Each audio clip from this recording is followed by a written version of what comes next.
Good evening, everyone, and welcome to our Friday with the Fellows edition of Prim and Proper Sports. I'm your host, Sonja Pearson. Good evening. I'm joined with B. Strilla and James JTrain Martin. Good evening, gentlemen, and happy Thanksgiving. And we're still celebrating our vets, so salute to both of you all month long. Shout out to Pink Fanfur, the realest real creator. Had her on with me for our what turned into a game watch party of the Panthers and the 49ers. We lost, but I'm wearing red because you know what? We're still gonna bleed all over everybody. Y'all gonna bleed all over us, I should say. But anyway, welcome and one and all, welcome to our YouTube platform. And guys, how are you all doing tonight? Yeah, doing pretty good. Uneventful Thanksgiving. Just chilling at home. I hope you had a good one as well. You too, B. Yeah, I did. Absolutely uneventful is best. What's up, Monkey? Good to see you again. Haven't seen you in quite a while. I hope you had a great holiday with your kids. All right, y'all. So let's talk about. We got a lot of squeeze into this 1 hour, and we've already talked before we started going live here about some big college news tomorrow that I'll let J Train and B kind of take the lead on, as well as a little bit of NBA news, as well as other college news. Got the Bayou Classic tomorrow down in Louisiana. Grambling and Southern. Big thing going out tomorrow afternoon. Shout out to Pat Williams. You guys always call him the Williams brothers. I texted with him earlier today. Had him on last year, defensive back for the Vikings. He is a defensive coach for Grambling, and his son also plays with them. So go Grambling, and he watches our show. And also to Judge King and his sons, who are also sponsors of that big classic tomorrow. A lot of you all making the trip to Louisiana for that. But before we get there, let's back up just a sketch here with some NFL news. This was a big week, pivotal week. Of course, I already told you the 49ers defeated the Panthers 20-9. Brock Purdy, Christian McCaffrey were the stunners of the entire show as they took care of the Panthers on the road. Panthers still in the wild card. I'm going to still be screaming until we see ourselves evaporate from that, which I don't expect it to happen. But I'm going to just keep shouting us out. We are right behind none other than the Dallas Cowboys, them boys. Let's get to some score recaps here from week 12. We had the Bills falling to the Texans. Now, that was a shocker that ended up kicking off week 12. The 20th of November, which is what we kicked off with for last week. Colts and Chiefs, which we now saw the Chiefs again in this week's matchup. Seattle getting it done. The Titans actually put up a fight on that game. Only one touchdown was what solidified the Seahawks win in the end. Jets and Ravens, and then of course a lot of those teams we saw this week. And let's bring you up to this week as well, because this week was the week that everything really kicked off. Packers and Lions. So sad. Close game, but in the end, Jordan Love has said he's tired of everybody talking about Green Bay being garbage, and so they have been trying to really get themselves back on point here. Big NFC North matchup. 31-24. B, your thoughts on that game? We'll start off with you. What's up, Pink Fanfare? I don't have no thoughts. St. Brown is out with an ankle injury. That was a pivotal loss to you guys, at least from my vision on what happened. But unfortunately, we gotta have some thoughts. What's up, Sergio? What's up, Leonardo? The pivotal losses started even before that, and that was Sam Laporta. But like I've been preaching all season, the Lions go where the inside offensive line goes. If the inside offensive line is not playing well, they're not going to play well, and they seem not to play well against better teams that are better defensive teams. So, and Green Bay is a better defensive team. And they've stopped them before in the first game, and they did a pretty good job on Jahmyr Gibbs in the second game as well.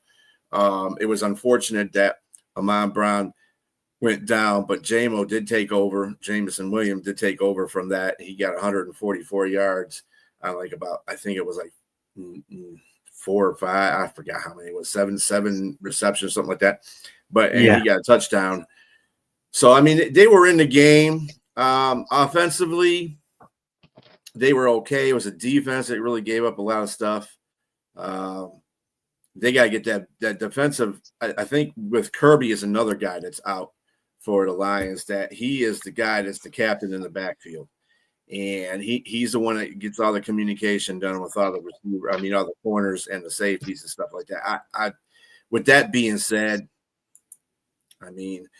they just gotta man up. They got a lot of injuries going on, but I'm not making that an excuse. They just gotta play with a little bit more intensity. Dan Campbell's got to learn how to call a little bit better too, because going on for fourth down all the time is it's starting to wear on people. You can't be doing that. You gotta live in a moment of the game, not trying to be pump my chest. I'm the bad gorilla out here. You can't do that. Sorry. So it is what it is. Jordan, Good games to the Green Bay. Jordan Love had a hell of a game. 4 touchdowns. And what's his name? Josh Jacobs, 83 yards, 17 carries. He was okay. They stopped him though, pretty much. But hey, they get him 100 yards. The Lions won't allow 100-yard rushes that much. But other than that, there was a good game by them. It's going to be between them and Chicago for the division title. I agree. Jared Goff, 2 touchdowns, 20 out of 25 passes for 256 yards. Still solid yards by him. Jahmyr Gibbs, 20 carries, still not even 100 yards himself, only 68 yards. And Jamison Williams, 1 touchdown, 7 receptions, though, but big yards. He put up 144 yards.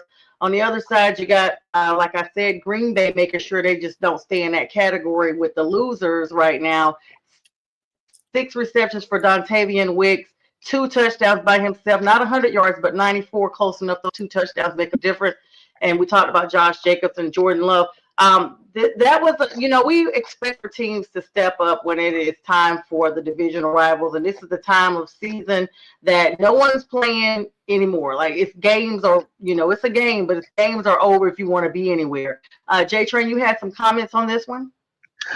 Just to piggyback off what B. Strella was saying is that the coach has to do better. The 2 fourth down turnover on downs, I don't have a problem with you actually going for it on 4th down, but picking and choosing your battles, knowing when to do that. And it seems like when he did it, he was very predictable. Those play calls, I could look at it and tell what he was about to do. So if I'm just a novice, a novice podcaster looking at that saying, okay, he's about to run it, they're going to stop that. The defensive, any average or above average defensive coordinator is going to know exactly what you're about to do, and they're going to shut it down. And they did. They shut both down, and they were able to score off those turnover on downs. And that, to me, those were very pivotal. And being able to shut down Jahmyr Gibbs, this is a guy that coming off a 260-plus all-purpose yard game. He only had 3.8 or 3.4 per carry. So, and I think he had 20 rushes, like you said. So they were able to shut him down. And I got to give credit to the defense of Green Bay. Micah Parsons also, 2.5 sacks. He's the only linebacker or defensive player to have 12 sacks or at least in 5 seasons or more, 12 or more in 5 seasons. So kudos to him. And like you said, it's going to be between the Bears and the Packers trying to vie for the top of this division. Let's move on over to your game, JTrain. Another NFC matchup. This time the South. Falcons and Saints, always an entertaining game, to put it mildly. Kirk Cousins back in action. Michael Penix out the remainder of the season. Kirk Cousins now QB1, earning some of that $93 million that he still got the Falcons on the hook for. And because they were not able to solidify a deal by last week, which was the trade deadline, they may as well keep him where he is because he does need to earn at least some of that money. And he went in there, chains to toe, and got it done in New Orleans, 24-10. In a game that looked competitive for a little bit until it pretty much was not. However, Kirk Cousins himself had 2 touchdowns. He did have 1 interception, 199 yards for his NFL debut, or should I say re-debut, 16 for 23. And then Bijan, they held him for under 100 yards, but 14 carries. He's always the carrier of that team. And Darnell Mooney coming out of the darkness here on him. 3 receptions, 74 yards, 1 touchdown. Got to keep him covered. On the flip side, you guys seem solid on Tyler Shuck. 30 for 43, one interception, but 243 yards.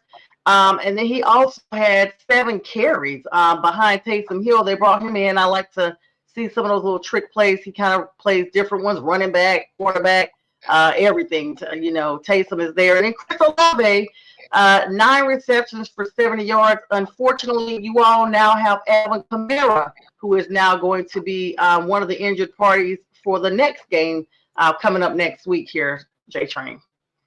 So Kamara, yeah, he had a weird play on the sideline where both knees were landed awkwardly, and he's going to be out. But also, Chris Olave is going to be out too. So we're going to be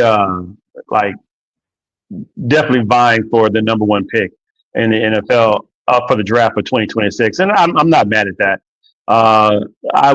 We need players. The Saints are not in a position right now where they're playing hard, like you said, at some parts of the game, but they can't finish because they're missing a lot. They got a rookie head coach. He sometimes coach like a rookie head coach. You got rookie quarterbacks. A second-year quarterback that we had in Spencer Rattler played well at times, played, not enough to put the team over the top.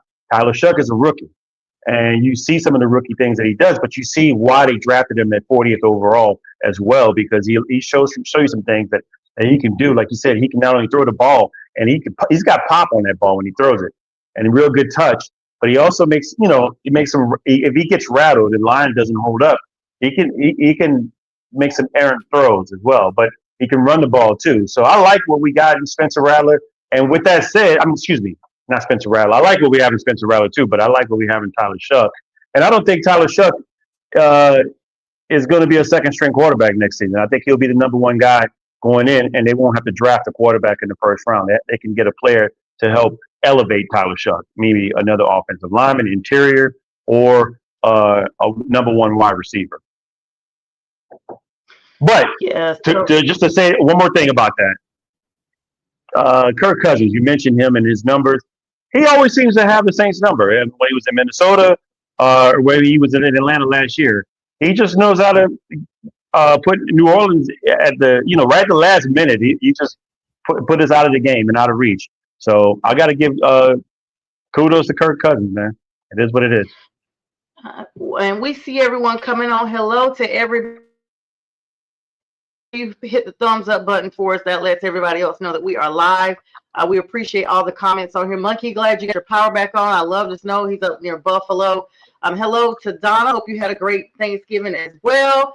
And yes, Pink Fan, for what happened to them, we'll talk about them. Those Eagles have clearly been landed for a little bit. Yenzer, good to see you as well. I want to know, are these gentlemen going to be out for the Saints on December 14th? That's hard to tell. I'm not sure. They're just out for this game, and I guess they're going day to day. It's not like an IR thing, but they definitely did not practice this week, and they're going to be out for this game. So that's all we know right about now.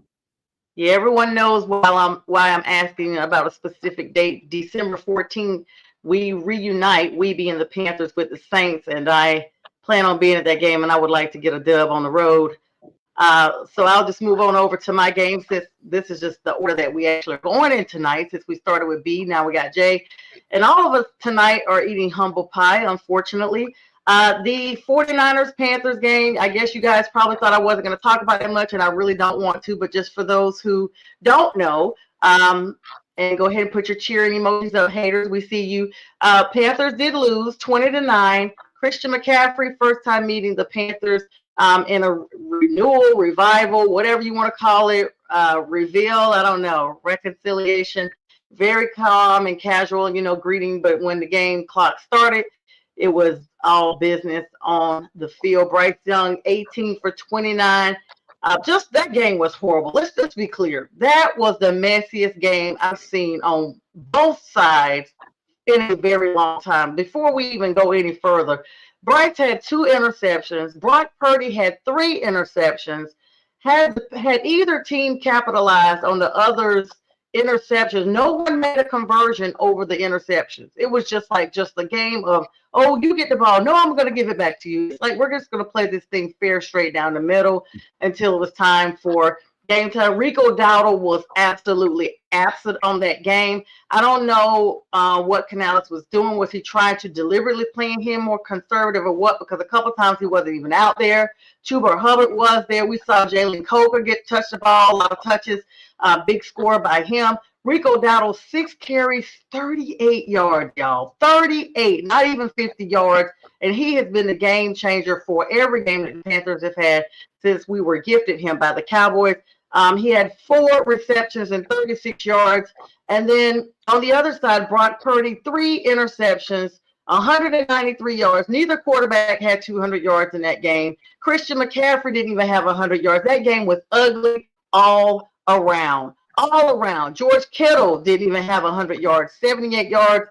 It just ended up being the luck of the draw. Whoever played the least messiest of the game. And like Pink Fan First said, she and I did a pregame show. It was super fun. We decided to come back in and do a halftime little update. Didn't know it was going to look like it did. And then we just stayed on because so many people were like literally doing a game watch with us. There were comments. Shout out to all those ladies and gentlemen that came on.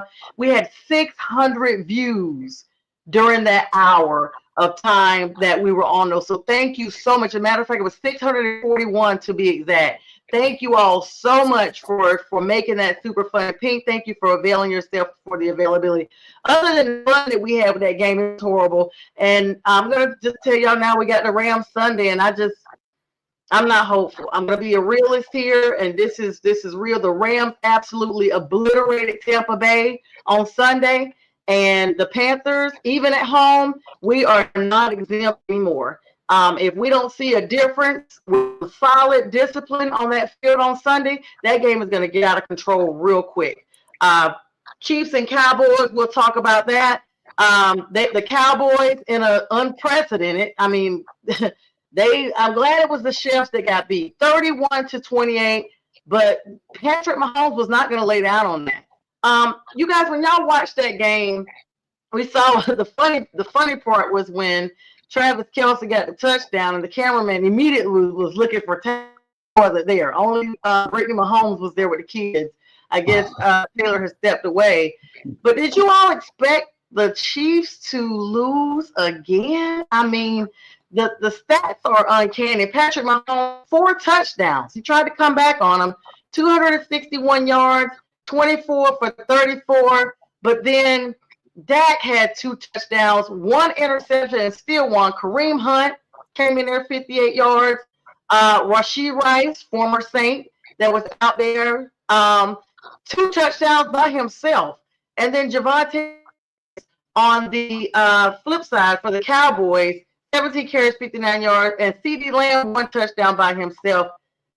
Did the Cowboys just get lucky with this one, or are the Cowboys slowly coming back, y'all? Yeah, the Cowboys are for real. They're starting to come back. They solidified the middle of their line, so running is not great going up the middle anymore. They got a lot of their defensive backfield starters back too. That's another thing that's helping them out. They're playing with a little bit better vigor too. They just came off beating Philadelphia, so not only did they beat the Super Bowl champions, they beat the Super Bowl runners-up in 2 back-to-back games. So, I mean, Dallas is, hey, I'm telling you right now, the next damn game they play is against the Detroit Lions. I don't see the Lions winning that game. I just don't. Because Dallas is, like, right here, and Detroit's, like, is starting to descend because they don't have no – everything is falling apart at the wrong time for the Lions right now. So, it doesn't look good for them. I don't even know if they can make the playoffs, to tell you the truth. But Dallas, let's go back to Dallas. Dallas looks like they're for real. Dak has been playing great all season. The offense has not been the problem. It's the defense that's been falling apart on them. Now the defense is starting to. That's why, hey, if your offense is playing good and your defense just has to catch up, and they're catching up at the right time of the season too. So there are 3 key moves here. One, the acquisition of George Pickens. So picking him up, he is in a place where he feels like a quarterback and throwing the ball, and it's evident. It's not like I'm just giving you hyperbole or I'm just shooting stuff out there. He's got 1,000+ yards already with 8+ touchdowns, and he is killing. I mean, and he's given better opportunities for CeeDee Lamb as well. As you see, he had a really good game as well in there. But Javonte Williams is running the ball great. They got a good running back. I mean, this guy, look at his numbers. I think he's almost at 1,000 himself rushing. Yeah, he is. Yeah. And so where did he come from? Nobody's talking about him. I think he's underrated. And the second coming of Rico Dowdle. Hopefully they keep him. They don't let him go like they let Rico Dowdle go. And also, last but not least, the acquisition or trade for Quinnen Williams. I think giving up the first round, that second rounder, it might be worth it because Quinnen is on a tear. He's playing out of his mind. As long as he can stay healthy, that's going to be really pivotal for Dallas upcoming because they're trying to get into the playoffs. And they might be on their way if they can keep playing. If they can win out, they're going to get in the wild card somewhere. But they're doing much better than what people expected. I think. Like B said, the offense is not what we're not the problem. The defense was the main. Giving up all that run defense was atrocious. Not anymore. So that should help them a lot. And this was a close game. Like you said, Patrick Mahomes played out of his mind. He was coming back, but it just wasn't enough. It wasn't enough. Let's talk about the Bengals and Ravens game. I picked the Bengals to upset the Ravens, and I'm glad they did it. Joe Burrow, Mr. Cool, Joe Cool, welcome back. Welcome back. And, everybody was asking him, why are you back at 3-8? You're clearly not going to make the playoffs. He said, hey, I just want to play the game. And play he did against Lamar Jackson, Derrick Henry, and the rest of the Ravens, 32-14 in a stunner. I mean, fans were absolutely stunned on this one. Joe Burrow, 2 touchdowns, 261 yards like he never left. 24 out of 46 completions for him. Lamar Jackson had 246 yards right on the nick, but he also had 1 interception that cost them that game. I mean, in addition to other things, 2 fumbles, right. And then Chase Brown on the Bengals side as well, 78 yards. And Jamar Chase, him and Burrow linked up like it was old days. I was literally excited to see them. 110 yards, Mr. Chase himself. And Isaiah Likely was playing his best, almost 100 yards, 95 yards, but he was playing him and Derrick Henry up behind Lamar Jackson were the game leaders. Derrick Henry himself had 1 touchdown, but it was not enough, and the Bengals got it done double the Baltimore Ravens, guys. What were your thoughts on that game? So I'm going to say the opposite of what you just said. I don't think the Bengals won this game. I think the Ravens lost this game. 2 touchdowns that were taken off the board. 1 by questionable offensive pass interference by Zay Flowers. That shouldn't have even been. Even the ref that's on the commentator said that shouldn't have been called an offensive pass because he didn't really extend. He just tapped the guy a little bit. Yep. So they took 7 points off the board. Isaiah Likely, the guy you just mentioned, had all those yards. He fumbled the ball in the end zone and got a touchback. That's 14-point swing right there. That's a 14-point swing right there. And Lamar Jackson, they fumbled 4 times. The team fumbled 4 times. Now, I'm going to give Cincinnati Bengals their win, but I think the miscues for the Ravens really would put them out of that game. B. I think, all the hype that was coming in there for Joe Burrow, the really thing that surprised me about that whole game wasn't Joe Burrow. It wasn't even, Lamar's lack of running around and stuff like that. He's obviously got a bad ankle. He's got a bad wheel. So, but the Bengals defense, they came to play. They had 5 turnovers, 3 sacks. So I mean, it wasn't just the Ravens making mistakes. It was the Bengals putting them in them situations to make them mistakes. So I saw something different. I guess what happens is when you have your quarterback, that's your starting quarterback, when you ever had a main guy of your team that goes out for a while and then he comes back, I guess he revitalizes the mentality of the team. And the defense said, you know what? Because Burrow is back, we ain't going to be the 32nd defense anymore. We're going to start moving up the pile just like the Ravens did. And That division is just so wide open now. That division is just going to be way wide open. I don't even know who can win that division right now. If Cincinnati does what they did last year, I doubt it. But if they did what they did last year and they reel off a whole bunch of consecutive wins, they can win that division. Never know. I'm not going to anoint that defense just yet. Again, I saw a lot of things. I mean, I wasn't anointing them. I said they can't play. That's I guess. I'm just I watch that all 22. You'll see a lot of things the Bengals did were gifted them. Don't mind you. Again, they got the win. I'm gonna tell you that. But a lot of things happened that were really on the fault of the Ravens. Like the throw that Lamar threw. That's the Tuck rule. That was a fumble. So he did that. The Bengals didn't cause that. That was him. He threw that down. He was trying to throw it, and he dropped the ball. He threw it down. They called it a fumble. Again, a lot of things that happened, and the fumble that happened in the end zone. He wasn't holding the ball. It's on him. That's Lamar. Isaiah Likely. And seeing the Ravens lose is always. Oh yeah, of course. Yes, it was another kind of a sloppy game. Another game that we're going to move to, and then we'll move today's game, and then we'll move on past it. We mentioned this a little bit. I just want to know, what do you guys think is really wrong with the Philadelphia Eagles? I mean, the Cowboys just lassoed them in a nail biter, 24-21. Eagles are 8-3. Now the Cowboys are suddenly at 500 when a couple of weeks ago they were 3 and something, and we were counting them out. Jalen Hurts had 1 touchdown only, putting up the yards and carries. Dak Prescott right there on him, 354 yards against the defense of the Philadelphia Eagles. And Javonte Williams, George Pickens seems to be that missing part that they needed. People were like, how would they ever survive once Michael Parsons was no longer there? But I mean, like you guys said, the Cowboys are for real, but what is wrong with the Eagles is my question. This seems to be a lull. I mean, they're still 8-3. Let's not get it twisted. But they just don't seem to be the Eagles we've seen. Well, let's go to the game they played today. They played the Bears today.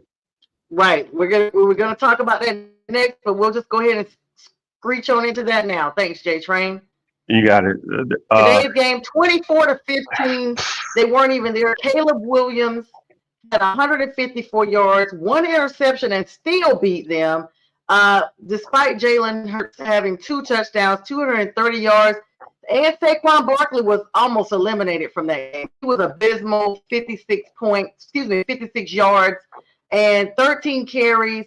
Kyle Monaghay, for someone I hadn't even really read up on that much, was pivotal with 22 carries, and Cole Kmet as well. But Caleb Williams, I mean, this is the year 9-3. The Bears sit, and they are ahead of the Eagles. I mean, I know we talked about coming on to the show that that they were solid contenders for the North. I'll put it like that. Let's just say they are. So let's talk about it, JTrain. I mean, what is wrong with the Eagles now that we see they've now fallen to the Bears? It's a combination of things. It's a combination of things. I think the offensive coordinator is not as good as Kellen Moore was. You're losing some of the players on the offensive line. Mekhi Becton is a huge loss. Having an interior offensive line, they can't do the tush push like they usually do. And Jalen Hurts, his communication between his receivers is just not great. This particular game, he had 230 yards, 2 TDs, but a lot of it was really just pickup when the defense, I guess, let up a little bit, and they were able to connect with him and AJ Brown. But before that, he was missing target on a lot of guys, man. And let's just not talk about that. That part of the game was bad, but this defense gave up 281 yards on the ground rushing.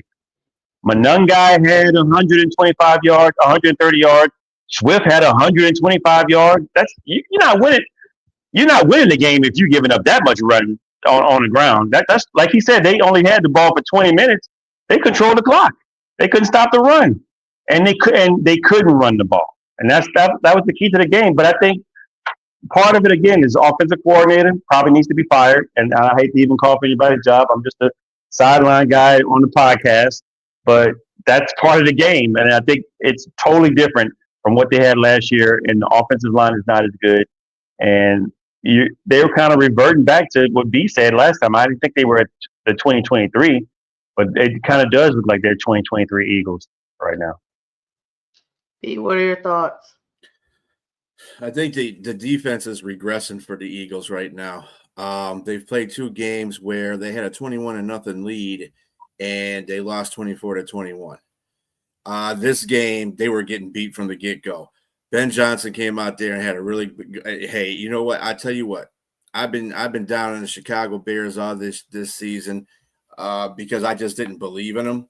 But I said if they beat the Philadelphia – and they beat the Philadelphia Eagles. They beat them soundly. And I have a lot more. I'm a lot more impressed with that Chicago team than I was when I went into this game. Philadelphia, Nick Sirianni, when they had got the touchdown to make it a 10-point game, they instead of kicking that field goal, they went for 2. Dumb. I don't even know why they did that. That's just dumb. That's dumb. Point, idiotic. Take the points. Just get the field. Yep. Just get the extra point and try to get the ball later. Because I mean, you call the commentators called that. I mean, all you had to do was get the extra point, use your 3 timeouts, and stop them, and then go back down the field and score. Because they were moving the ball pretty well, effectively in the air when they needed to do that. Whether the defense, and that's where I think the Chicago defense is a little suspect. A lot of people say, well, everybody, the other corners came back in, but I think their corners are suspect in any passing game. But again, what they're not doing as well, the Eagles this year, and that's got to do with the play calling, is utilizing Jalen Hurts. Let him run around some and let him run for some first downs or run whatever he can. Because what that does is that opens it up for Saquon. And that's what was happening last year. That's why Saquon was so free. He ran for 2,000 yards because they had a threat of Jalen and him running the ball. And they haven't been doing that with Jalen Hurts this year.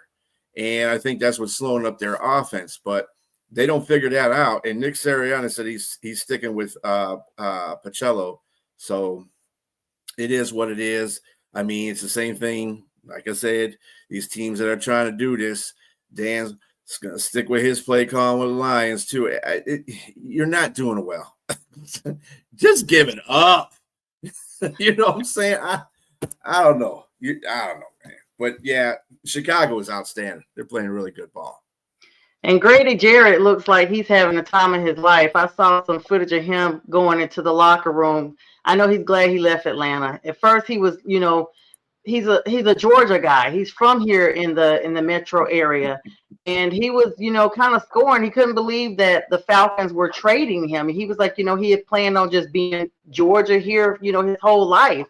And now I'm sure he is glad because he has a true run at the championship this year. I don't know how far the Bears will go, but they look really good. Before we flip corners here, I want to get, because I've already plugged in my thoughts on my Sunday game, so has B about his. And JTrain, I do want to get your plug on the Dolphins and Saints game. I'm going to wrap up with some a few pointers about some Sunday games with injuries and whatnot, and then we'll switch on over to some college news we got to break in here with. Okay, my plug, Dolphins win. Move on to the next week. Okay. They gave the Dolphins 5.5, though. I don't see them winning by 5.5. If there's no Chris Olave, if there's no Chris Olave and no Alvin Kamara, that might be a tough. Yeah, that might be tough. No Chris Olave. I didn't see that on my injury report. But all right. We got, speaking of injuries, the Buccaneers, Todd Bowles has said Baker Mayfield has been having some shoulder injuries. You guys probably saw him in the last game, but he is trending to play on Sunday versus the Cardinals. C.J. Stroud of the Texans has cleared concussion protocol and is set to return versus the Colts on Sunday. After a shaking off the rust, we told you guys Joe Burrow is definitely back, got that big win over the Ravens. Aaron Rodgers, who's been having some wrist injuries, is slated to return on Sunday versus the Bills. Monkeys already told us they got some snow up that way. And a lot of 5 big players, including Rose Boone, still out for the Panthers defense on Sunday versus the Rams. And we've already plugged in the other news. Got some big news. I saw Yenser's comment from Josina Anderson earlier, but I do want to talk about that. So I'm going to segue and let Jay and B talk about this a little bit. Got some big news from the college world. Go ahead, guys. Okay, well, we can talk about the Egg Bowl that just occurred, and the reason why we're talking. I mean, usually that's a stinker. Nobody wants to talk about Ole Miss versus Mississippi State, but definitely Mississippi State has been on the upward trajectory, and including that a playoff-bound home game they're going to likely have because they won this game. They're 11-1 for the first time in a long time, and at the center of that attention of that particular game is Lane Kiffin. Right now, if anybody doesn't know, Lane Kiffin has been in the news for potentially wanting to either leave Ole Miss or stay at Ole Miss or go to either LSU or Florida. So right now, as we know, Florida has put themselves out of the running for the Lane Kiffin sweepstakes. They're no longer trying to pursue him because I believe they're saying it's taking too long, and he every time they talk to him, he's giving them a little bit of runaround. What people are saying is that he's likely either to stay at Ole Miss or go to LSU, and I think the latter is more likely. What I saw, I'm going to tell you what I saw. I think optically, looking at body language is everything. Between him and the players, every time a good or great play happened, they would come to the sideline, he'd give him a hug or pat him on the back, give him an attaboy. One of the players that scored a long touchdown, it was Deuce Alexander. He was hyped after he did like the when you racing at the 100-meter dash, he put the head down, scored. He came to the sideline, he was real hyped. Lane had to grab him. He was trying to walk away from Lane. He had to grab him and pull him and say congrats, and give him a hug and tell him. I guess the boy looked like he didn't want to be around Lane. So that kind of tells me that those things that I saw, it looks like Lane might be leaving. We're going to get a definitive answer tomorrow, Saturday, as to whether he's staying or whether he's leaving. But maybe 70% on a poll, ESPN, some other writers and analysts alike think that Lane Kiffin is going to LSU. I think so too, but there's still a great possibility that he stays.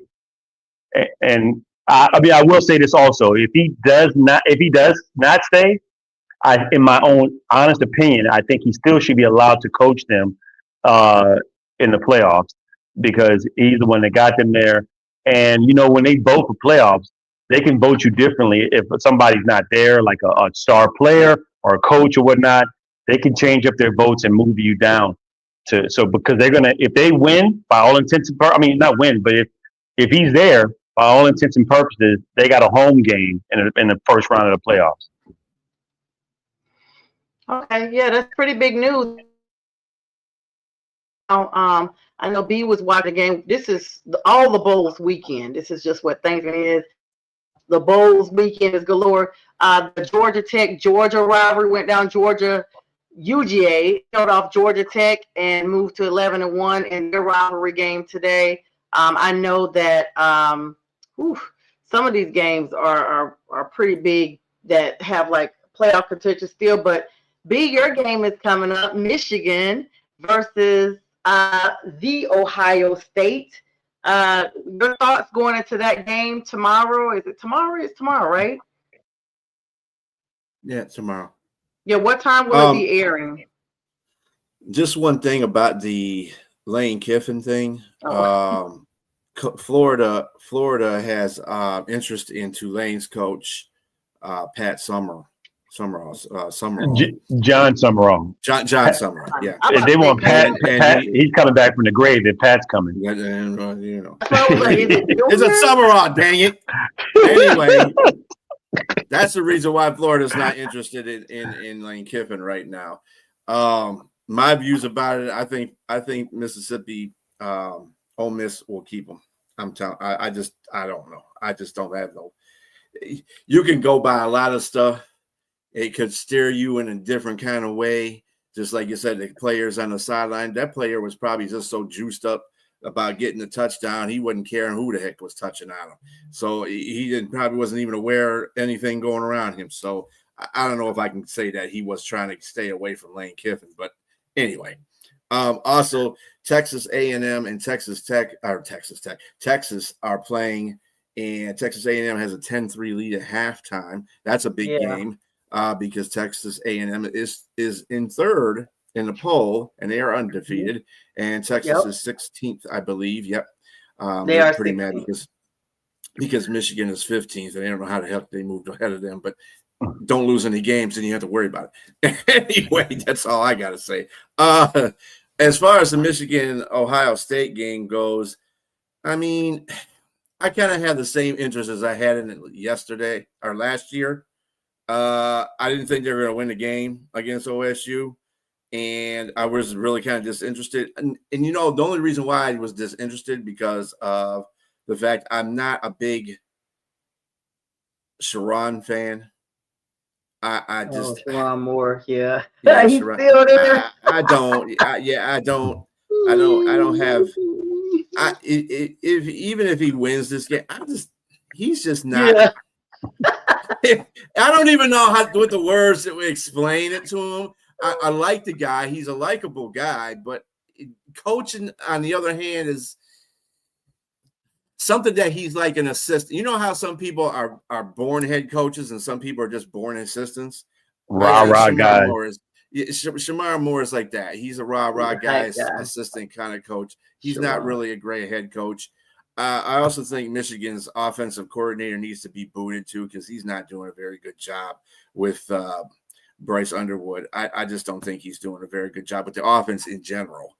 The offense is missing their number one running back in Hayes. He won't be playing in this game. And also their safety is going to be out. Their number one safety will probably be out in this game too. But in saying that, I thought that Michigan would lose last year because they were abysmal 3-something at the time they played Ohio State, and they still beat them. One thing about this rivalry, records don't matter. The players on both sides don't matter. It's who guts it out, who has the heart, who has the grit, who's going to win this game, because it's really a hated match. It's like family members. It's like, you know, you have your cousins come over and you have that one cousin you hate. So you want to be lined up against them in the Thanksgiving backyard bowl and just run them over. You know what I'm saying? It's kind of like that in a sense with Ohio State and Michigan. There's really no rhyme or reason how these teams win. You know, teams could be number one and the number 20th team could knock them off. Michigan's beaten Ohio State when they weren't ranked last year. So, I mean, and Ohio State beat Michigan when they were ranked number one. So it's really hard to fathom who's going to win this game. It's in Ann Arbor, but that don't mean anything either. Michigan beat them in a horseshoe last year. So it's really confusing on how you can figure out these games. Ohio State on paper should whoop their behind. So I mean, but they were supposed to whoop their behind last year too, but that didn't happen. So, you know, it'll be fun. The game will be fun for, you know, us fans, because that's what we're looking at. We're just looking at, you know, it's just like me and Fern will be going at it. You know, yeah, he's conveniently not available. Which let me point out, Fern, we know you ain't got no games now, Fern. The season is over, so where are you? This is the one show you need to be on. Like, you don't have a show, but I guarantee you next Friday. Like, I guarantee you, if he wins tomorrow, he'll be all up on that chat. He'll do the show early. Squidward is looking out the window. Trust me, he's looking out the window. He's watching. Squidward. He's watching. Oh, yeah, he watching. Utah, of course, is beating Kansas right now. Well, they beat them. Sorry, 31-21. Ole Miss beat Mississippi State 38-19. I told you guys that Georgia beat Georgia Tech. The score was 16-9 in that game. Texas game still going on. Purdue is getting mollywopped bad, 28-3. That would sound familiar to some of you Falcon fans. Indiana versus Purdue right now. And Arizona versus Arizona State is 0-0. That game just kicked off. Jay, what you got going? What are your thoughts on this whole weekend? And, you know, all these teams, all these bowls, you know, I can't keep up. The Mayo Bowl, they got all kind of foods. I mean, that Mayo Bowl is disgusting. Honestly, Dukes, the Dukes yeah, Mayo Bowl. yeah. And then I heard what they Right. do to the win. I'm like, ugh, that's disgusting. Like the Egg Bowl is already disgusting. It's just nasty. Like, come on, y'all. Stick to It the sounds Rose Bowl, disgusting, Fiesta right? Bowl. Exactly. Oh, somebody's Yeah. trying to make some egg So salad. LSU plays Oklahoma at Oklahoma, so I don't think they have a chance a snowball chance in hell at winning that game. They're number 8, so if they take them down, that'd be a nice upset. But I just don't see that happening. Just like B said with Ohio State, there's a possibility that Michigan can win because they won all their games against them the past 6 or 7 times. But it just looks, it doesn't look optically on paper and everything. It doesn't look like it's going to happen. The biggest thing again, I mean, I know I don't want to go back to it, but B said that he thinks Lane Kiffin's going to stay at Ole Miss. My thing is, they offered him the money a while back. He didn't take it, and he didn't answer them. So to me, by all intents and purposes, that means I want to leave my options open for somewhere else. And you don't send your family out to go visit other places unless you really know you're going to be there. And the money's been put on the table. I don't know if they countered anything. Maybe did they counter anything? No, I don't know. I just think that egg salad. They are putting together a package for him. Yeah. Well, they better put it together quick because the one LSU gave is incredible. Well, of course, we haven't mentioned them. The Ducks are playing. They're quacking. Number 6 ranked Oregon Ducks playing Washington. I think Washington is unranked. I don't even see a number by them. Are they unranked or something? They're unranked. Yeah, they're unranked. Yeah, they don't even have no number. I was like, does that mean I'm ranked tomorrow at 3:30? Do you guys think upset a little on that one? These teams that don't have anything to play for. No. I mean, usually, upsets usually happen more at the beginning of the season, not at the end of the season, because you know what their teams are at that point. So I think most of the upsets will start fading off as the weeks continue. I don't think there's going to be too many more upsets. I do want to point out you pointed out the Purdue was getting blown out by Indiana. Indiana, to me, I'm sorry, is the best football team in the nation right now. They're killing everybody. They don't care who's coming in to play them. They're blowing everybody out. And that's something Ohio State's not doing to a par. They're winning their games, but they're not blowing them, man. Besides that one game Indiana had earlier in the season, but they found a way to win that game. And it was a spectacular win, actually. But other than that, they haven't had too many people close to them as far as the score is concerned. So we'll find out in the Big Ten. I think Keith is a big proprietor of that. He says you can't really tell who's going to be good between Ohio State and Indiana until they play each other, and they will be playing each other if both of them are in the Big Ten championship. So, yeah, Vandy and Tennessee are playing tomorrow, and then Alabama and Auburn are playing. Alabama lost one of their key players, but they're still predicted to win 68%. That's the I don't know. I want to say the Alabama Bowl, and I know that's not what you call it. The Iron Bowl. The Iron Bowl. Mm-hmm. Listen, I'm sitting here like I know it's the Iron Bowl, but I want to say Alabama Bowl so bad. That's why I was like, what do you call it? Which one? And then Notre Dame, they are still ranked at number 9. They are playing Stanford tomorrow night, real late, like 10:30 at night. Of course, Stanford. Charlotte's playing Tulane. Charlotte is not ranked, Charlotte, North Carolina, but they are playing number 24, Tulane. And that's tomorrow evening. SMU playing California. UCLA versus USC. USC ranked number 17 coming into tomorrow night's game. They're playing at 7:30. And Virginia Tech are also playing. Virginia is still ranked at number 18. And and JTrain, you mentioned LSU, who's not ranked, versus number 8 Oklahoma.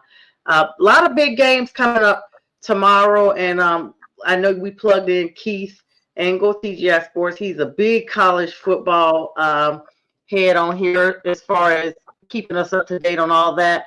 The Arizona State versus Arizona Game is still scoreless right now, and the third quarter has started in our Texas A&M versus Texas game here. And then, yeah, that's pretty much what we got going on for here. Let me make sure there's no more. Y'all got any other breaking news going on with NFL or NBA as we get ready to wrap up our last 8-9 minutes here? Oklahoma City Thunder are just killing it right now. They're 18-1. I told Jack, I said, just watch out for them. And that's crazy because they don't even have Jalen Williams playing yet. Scary. They're the favorites to repeat for me. And just on a small college note, my Navy team earlier on Thursday beat Memphis 28-17. They're doing pretty good, man. I'm just waiting for the Army Navy game, so that'll be good. I mean, I don't think they're not going to be in any playoffs. They did that by messing up against Mean Machine, but it happens. And the Pistons. Go Army. Pistons are playing. I was just about to talk about the Pistons.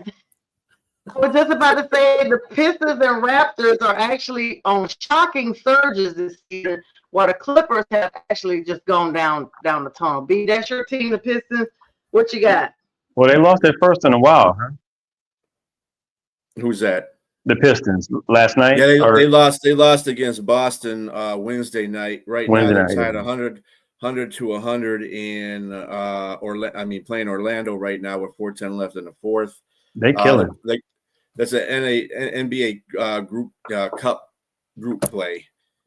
So yeah, Boston did a pretty good job on them. They beat Boston earlier anyway. But I mean, the Pistons been playing some pretty good steady ball. The team is gelling really, really well. But I hope they can keep the consistency up for the rest of the year because again, you still got good teams. And the one game that I actually saw all the way through was the Cleveland game they lost.